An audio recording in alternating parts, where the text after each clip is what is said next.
first of my series of reviews over airsoft guns.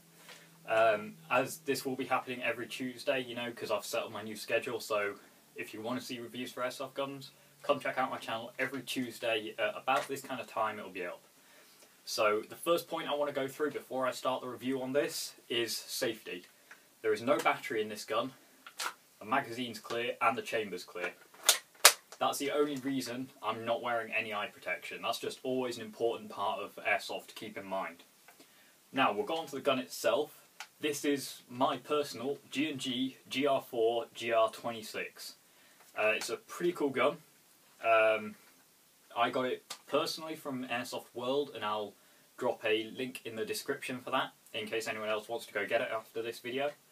So I'll go through the features of it, what I like about it, what I don't like about it, and just some other stuff as well.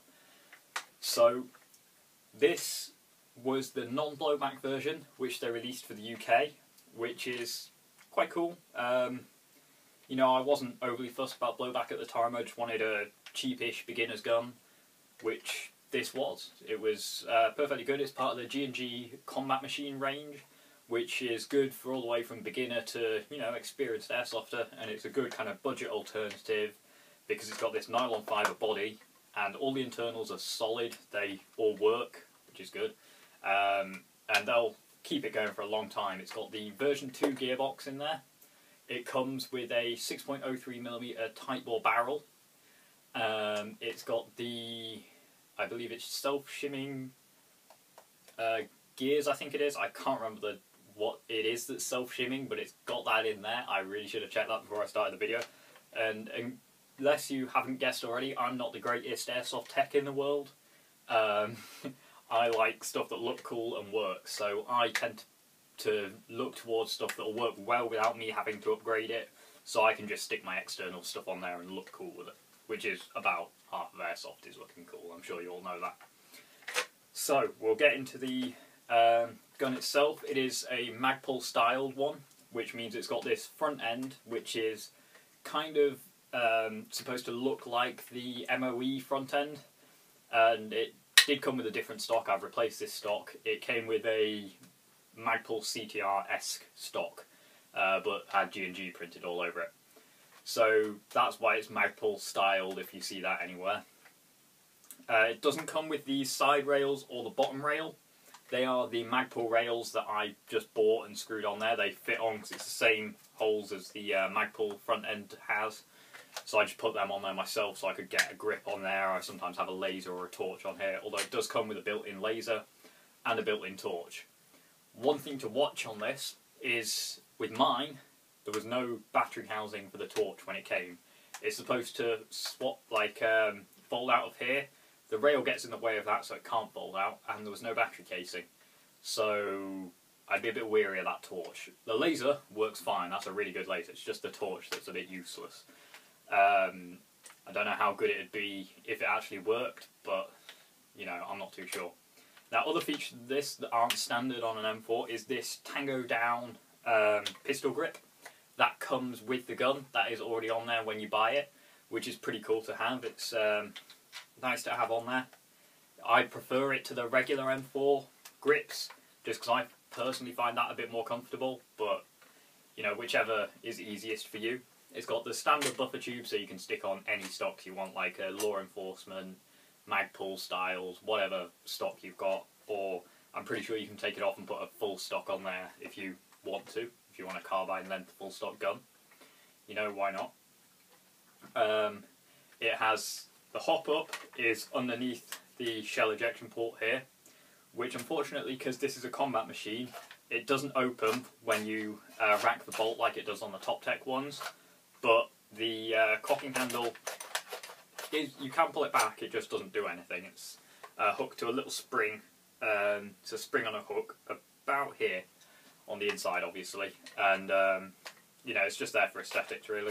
Looks quite cool, makes quite a nice noise, I think, but it doesn't really serve a real purpose. To open the ejection port, you've got to kind of get your nail right under the corner of it and flick it open. I always find that really hard, so I set the hop up to how I liked it and then left it. It's pretty much what I did. It does have the working forward assist, which decompresses your spring, which will increase the longevity of your gun. Stops it wearing down and losing power over time, which is always good. And that pretty much covers the extra features that they've got on it that a lot of other M4s don't. You've got this bolt release here. Doesn't do anything, again, it's just for aesthetics. You can either push it in or out, whichever you prefer. And obviously, as with all M4s, you've got your mag release on the right hand side. Now, unless you hadn't noticed already, I am left-handed, which makes manipulating that kind of thing a bit different for me.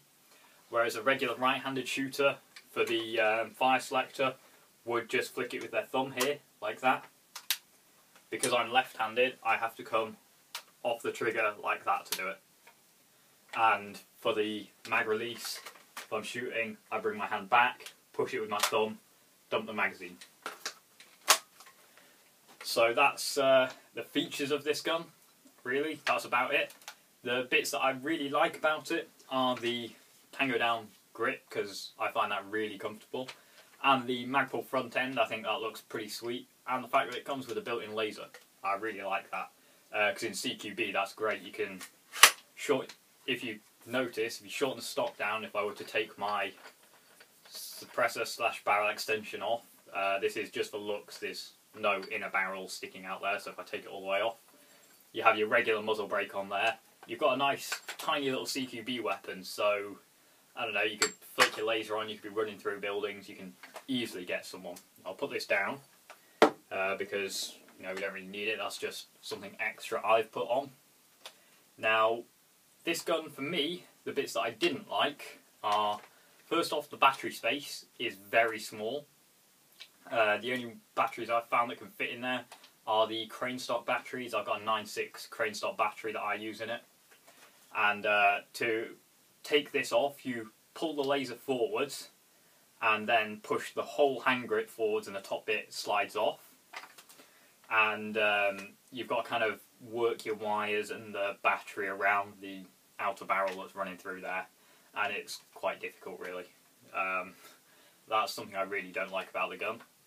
And about the only other thing that I really don't like about this is the fact that when I got it from G&G, or when I got it from Airsoft World, who got it from G&G, the motor here was rammed way up into the gearbox, so it fused itself. So I had to completely replace all the fuse and wires. Then it burned out the wires again a second time. No idea why that happened. So I fixed all that. There was nothing wrong with it before everyone says, no, you're just useless. There was nothing wrong with it. I had a really experienced dude check it over. Nothing wrong with it, and it just died. Then it stopped feeding. So I rang Airsoft World, and they're great, by the way. Their customer service is unbelievable. I know it's not a review of them, but and they told me what all the problems were. It was that the outer barrel was too far forwards, and it had to be pushed further back, so the hop unit was above the mag. So once that was fixed, it's been working perfectly fine now.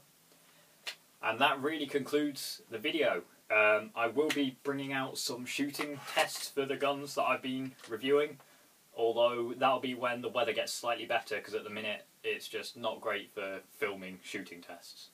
So that's going to be the end of this video for today. I hope you've enjoyed it. If you have, drop us a like maybe, or if you've got any interesting things to say, or suggestion or anything like that, comments, any criticism, whatever, I don't care. I'll read it and I'll see what I think then.